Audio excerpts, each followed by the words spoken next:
2026ची परीक्षा ज्यांनी स्वतःचं आयुष्य बदलण्यासाठी शेवटची संधी म्हणून स्वीकारलेली आहे ना, त्यांच्यासाठी आजचा हा व्हिडिओ संजीवनी ठरेल. कारण आजच्या या व्हिडिओमध्ये मी तुम्हाला सांगणार आहे की जर तुम्हाला 2026च्या एक्झाममध्ये ॲट एनी कॉस्ट क्वालिफाय व्हायचं असेल तर अशा कुठल्या गोष्टी आहेत ज्या आत्तापर्यंत कदाचित तुमच्याकडून मिस आऊट झाल्या असतील. कदाचित या गोष्टींबद्दल तुम्ही कधीच तितकासा डीपमध्ये विचार केलेला नसेल आणि म्हणूनच की काय तुमचा स्कोअरसुद्धा कट ऑफ इतका येत नसेल किंवा तुमचा रिझल्टसुद्धा येत नसेल. सो त्या गोष्टींवरती आपण चर्चा करणार आहोत. आता सगळ्यात पहिला आणि महत्त्वाचा मुद्दा येतो तो म्हणजे आपण ज्यावेळेला आपलं टार्गेट सेट करतो त्यावेळेला आपला टार्गेट आपण अगदी पाठीमागच्या वर्षीचे जे काही कट ऑफ असतात ते पाहून ठेवलेले असतात. बट हे जर टार्गेट सेट करताना तुम्ही हाय टार्गेट सेट केले, तुमचे जे टार्गेट आहेत ते हाय असले पाहिजेत. म्हणजे काय तर आपण बऱ्याचदा काय करतो ना की आता कंबाईंड ग्रुप बीचा पेपर जो झालेला असेल 2024-2025 तर त्याच्यानुसार कट ऑफचं जे प्रेडिक्शन असतं मग 60चा कट ऑफ लागला, 62चा कट ऑफ लागला. आपल्या डोक्यात तो आकडा फिक्स असतो की 60-62चा कट ऑफ जर लागलेला आहे तर मला 60 मार्क्स मिळवायचे आहेत आणि आपण 60च मार्क्स डोळ्यासमोर ठेवून त्याची प्लॅनिंग करतो. पण ज्या वेळेला आपण 60 मार्क्सची प्रिपरेशन करत असतो किंवा 60 हा आकडा डोळ्यासमोर ठेवून आपण प्रिपरेशन करत असतो त्यावेळेला ॲक्च्युली आपण 50पर्यंत 55पर्यंत कुठेतरी पोहोचत असतो. त्याच्यामुळे जर तुम्ही टार्गेट हाय सेट करत असाल तर डेफिनेटली तुम्ही तिथंपर्यंत पोचाल जिथंपर्यंत कट ऑफ लागतो. मी माझा एक अनुभव सांगेन. ज्यावेळेला मी पहिली मेन्स दिलेली 2018मध्ये मेन्सचा पेपर झाल्यानंतर पहिला पेपर झाला आणि ज्यावेळेला मी एक्झाम हॉलच्या बाहेर आल्यानंतर मी मुलांच्या चर्चा ऐकत होते की अरे तू किती सोडवले आणि ऑलमोस्ट प्रत्येक स्टुडंट हे म्हणत होता की 100 सोडवले. माझी पहिली मेन्स होती. मला माहिती नव्हतं की ॲक्च्युली मेन्सला तुम्ही 100पैकी 100 अटेम्प्ट करायलाच पाहिजे. तुमची ॲक्युरेसी पण तशी असायला पाहिजे जर तुमचा रिझल्ट येणं तुम्हाला अपेक्षित असेल तर. आणि मग मला थोडंसं कुठेतरी असं म्हणजे माझ्या मनामध्ये दोन विचार त्यावेळेला आले. एक तर मला असं वाटलं की 100पैकी 100 सोडवलेत म्हणजे यांचे निगेटिव्हमध्ये खूप जातील असंही मला एका मनाने वाटलं. आणि दुसऱ्याच क्षणी मला असंही वाटायला लागलं की 100पैकी 100 अटेम्प्ट केलेत म्हणजे माझे 80 माझा जो अटेम्प्ट आहे पेपर बनला हा फारच कमी झाला का. पण मग परत म्हटलं की आपली ॲक्युरेसी मॅटर करते. पण त्याच्यानंतर तुम्ही PSI औदुंबर पवार सरांना ओळखत असाल तर मग मी ज्यावेळेला त्यांच्याशी बोलले ना, ते रिलेटिव्ह आहेत माझे, तर ते मला म्हटले की ऑलमोस्ट सगळेच जण मेन्सला अटेम्प्ट जो आहे तो दोन्ही पेपरमध्ये जवळपास 100 अटेम्प्ट करतात. कारण तो तितकासा आवश्यक पण असतो. कारण मेन्सचा जो काही कट ऑफ लागतो ना तो कट ऑफ फार हाय असतो आणि तो जर क्रॅक करायचा तर आपल्याला तिथंपर्यंत पोहोचावं लागतं. अटेम्प्ट पण हाय ठेवावा लागतो आणि आपल्याला ॲक्युरसी पण तशीच मेंटेन करावी लागते. म्हणजे ज्यावेळेला तुम्ही मेन्सची तयारी करणार आहात ना त्यावेळेला ॲटोमॅटिकली तुमचा माइंडसेट हा असतो की मला एका तासामध्ये 100 प्रश्न तर सोडवायचे आहेत. 100 प्रश्न सोडवून पण मला त्याच्यामध्ये माझी ॲक्युरसी पण अशी मेंटेन करायची आहे की माझे जवळपास 80 तरी बरोबर आले पाहिजेत किंवा अगदी काटछाट करून म्हणजे जे निगेटिव्ह मार्किंग आहे ते जाऊन माझे 80 तरी बरोबर आले पाहिजेत. मग हा तुमचा जो काही माइंडसेट आहे जो तुम्ही ॲक्च्युली पुढच्या टप्प्यावरती विचार करणार आहात ज्याच्याबद्दल तो तुमचा आत्ता असायला पाहिजे. आता बऱ्याच जणांना असं वाटेल की मॅडम तुम्ही समोर येऊन बोलताय म्हणून तुम्हाला सोपं वाटतंय, व्हिडिओमध्ये सांगणं सोपं आहे पण ॲक्च्युली करणं कठीण आहे. हे पहा, जरी ती गोष्ट कठीण वाटत असेल, जरी ती गोष्ट विश्वास ठेवायला आपल्याला वाटत असेल की विश्वास ठेवण्यासारखी नाही आहे, तरीसुद्धा या गोष्टीवरती तुम्हाला विश्वास ठेवावाचं लागेल जर तुम्हाला पोस्ट मिळवायची असेल तर. सो तुमचे टार्गेट जे आहेत ते सेट करतानाच हाय करा. मिनिमम आणि मॅक्झिममवाले टार्गेट जे आहेत ते सेट करताना तुम्ही ॲक्च्युअली तुमचं टार्गेट असं असायला पाहिजे की कट ऑफपेक्षा तर जास्त असायला पाहिजे. पण मला असं वाटतं की आपण जे काही कट ऑफचा नंबर डोक्यात घेऊन चालतो याच्यामुळे बऱ्याचदा आपली कॅपॅसिटी असून पण आपण तिथंपर्यंत पोहोचत नाही. आणि याच्याशीच रिलेटेड दुसरा पॉईंट येतो तो म्हणजे तुमचा स्ट्रॉंग माइंडसेट इतका आवश्यक आहे या बाबतीत. तुमची बिलीफ सिस्टीम काय आहे, तुम्ही कशावरती विश्वास ठेवता हे फार जास्त मॅटर करतं इथे. ठीक आहे, म्हणजे उदाहरणार्थ तुम्ही खूप ॲथलीट्सच्या बाबतीमध्ये त्यांचे एक्सपिरियन्स ऐकताना हे ऐकलं असेल किंवा खूप जे लोक काहीतरी त्यांच्या लाईफमध्ये अचीव करतात त्यांनासुद्धा या गोष्टी असतात जे आपले लिमिटिंग बिलीफ्स ज्याला आपण म्हणतो ना हे त्यांच्या लाईफमध्ये सुद्धा असतात. पण ते स्वतःला पुश करतात, ते स्वतःला त्या गोष्टीत प्रोत्साहन देतात, ते त्यांचा माइंडसेट चेंज करायचा प्रयत्न करतात आणि ते स्वतःला नेहमी सांगत असतात की याच्यापेक्षा जास्त तुम्ही करू शकता. एक सायंटिफिक स्टडी सांगतो की ज्यावेळेला आपण कुठलंही असं शारीरिक कष्टाचं काम करतो किंवा आपण एखादी रेस धावतो आणि ज्यावेळेला आपल्याला थकल्यासारखं वाटतं की म्हणजे आता आपण खूप धावलोय आणि एका पॉईंटला आपल्याला असं होतं ना की मी याच्यापेक्षा जास्त धावू शकत नाही, आता मी थकलोय किंवा मी थकले, तर त्यावेळेला ॲक्च्युली तुम्ही तुमची फक्त 40% एनर्जी जी आहे तीच यूज केलेली असते.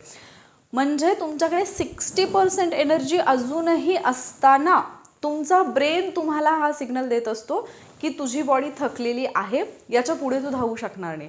पण तिथून जे पुढे स्वतःला थोडंसं पुश करतात किंवा तिथून पुढे जे स्वतःला मोटिवेट करतात किंवा तिथून पुढे जे स्वतःला सांगतात की नाही मी ही रेस कंप्लीट करू शकेन, मी अजूनही धावू शकेन, माझ्याकडे अजूनही एनर्जी शिल्लक आहे, तेच लोक इनक्रेडिबल असं काहीतरी करून दाखवतात. सो तुमचा माइंडसेट या बाबतीत स्ट्रॉंग असणं गरजेचं आहे. जर तुम्ही हा अट्टहास धरून बसला असाल, हाच हट्ट करत असाल की नाही 60च्या पुढे तर स्कोर जाऊच शकत नाही, 62च्या पुढे तर स्कोर जाऊच शकत नाही, देन तुम्हाला जागा व्हायची गरज आहे. तुम्हाला अशा मुलांचे मार्क्स पाहण्याची गरज आहे ज्यांनी ॲक्च्युली 75 पण क्रॉस केलेत पूर्व परीक्षेला. आता तुम्ही म्हणाल की मॅम काय तुम्ही पण फेकताय, जे मार्क्स सांगतात ते पण फेकतात, पण जेव्हा तुम्ही आयोगाचे रिझल्ट पाहता किंवा ज्या स्टुडंटनी ॲक्च्युली तेवढे मार्क्स घेतलेले आहेत त्यांचे रिझल्ट पाहता, तर तुम्हाला असं वाटेल की कसं काय शक्य आहे. आणि मग परत ती गोष्ट झाकण्यासाठी तुम्ही काय कराल, म्हणजे स्वतःचं मत जर खोटं पडलंच तर परत तुम्ही दुसरा मार्ग काय शोधा, हां हे तर एखाद्यालाच पडतात. अरे मग तो एखादा आपण का असू नये, पडतात ही तर गोष्ट मान्य आहे ना की हां एवढे मार्क्स येऊ शकतात. सो तुमचं टार्गेट जे आहे ते हाय सेट करा.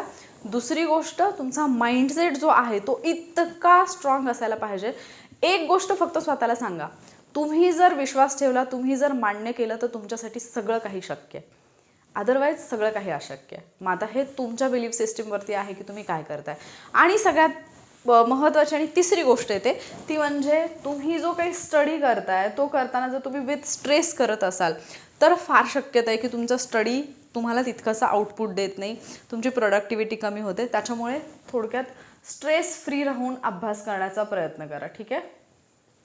म्हणजे काय, ज्या वेळेला तुम्ही स्ट्रेससोबत अभ्यास करत असतात त्यावेळेला तुमचा ब्रेन जो आहे तो फाईट अँड फ्लाईट मोडवरती जातो आणि मग अशा वेळेला तुम्ही जी पण नवीन माहिती ऐकताय वाचताय तर ती तुम्हाला आत्मसात करायला लक्षात ठेवायला फार कठीण जातं. दुसरी गोष्ट काय होते जर आपण विथ स्ट्रेस अभ्यास करत असू तर एकतर पहिलं तर मी तुम्हाला सांगितलं फ्लाईट अँड फाईट मोडमध्ये तुमचा ब्रेन जातो.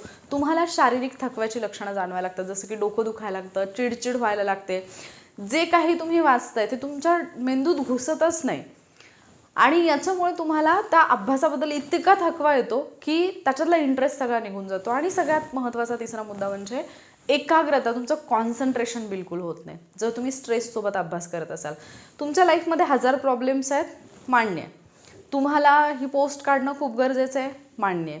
तुम्ही जर नाही पास झालात तर बरंच काही बिघडू शकतं, मान्य आहे. आत्ता माझ्या लाईफमध्ये इकॉनॉमिकल प्रॉब्लेम सुरू आहेत, आत्ता माझ्या लाईफमध्ये म्हणजे फॅमिलीकडून वेगळंच काहीतरी प्रेशर आहे, आत्ता मी भावनिकदृष्ट्या कुठेतरी थोडंफार अशा वळणावरती आहे की मला फार त्रास होतोय, सगळं मान्य आहे.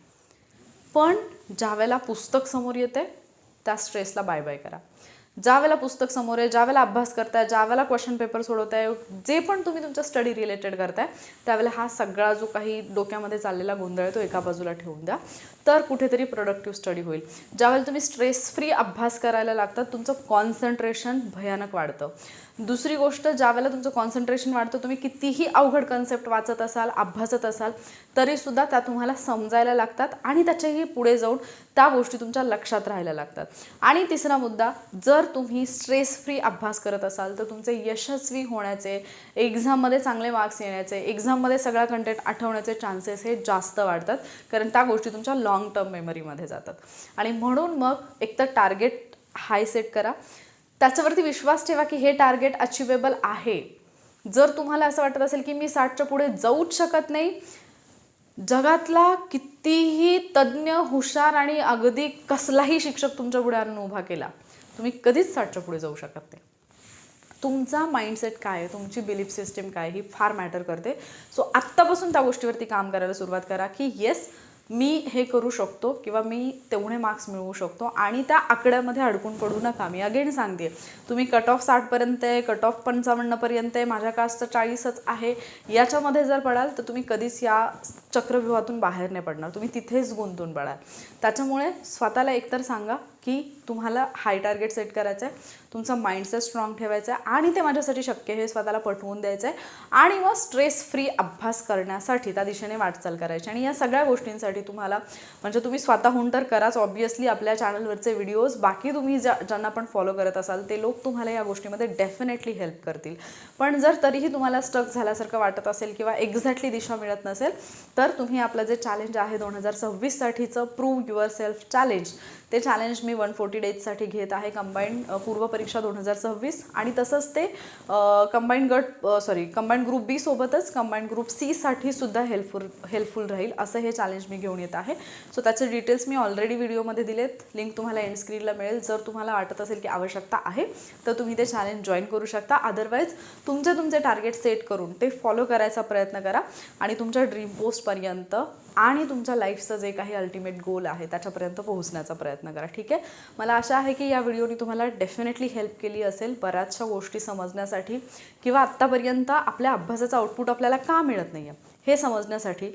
जर तुम्हाला याच्यातली कुठलीही टिप हेल्पफुल वाटली असेल आणि याच्यातली कुठली गोष्ट तुम्ही आत्तापर्यंत चुकीच्या पद्धतीने केल्यामुळे तुमचा रिझल्ट आला नाही हे जर तुम्हाला समजलं असेल तर कमेंटमध्ये नक्की कळवा. व्हिडिओ आवडला असेल तर लाईक आणि शेअर करायला विसरू नका आणि असेच व्हिडिओज पाहण्यासाठी आपल्या चॅनलला सबस्क्राईब नक्की करा. लवकरच भेटूयात आपण पुढच्या लेक्चरमध्ये. थँक्यू.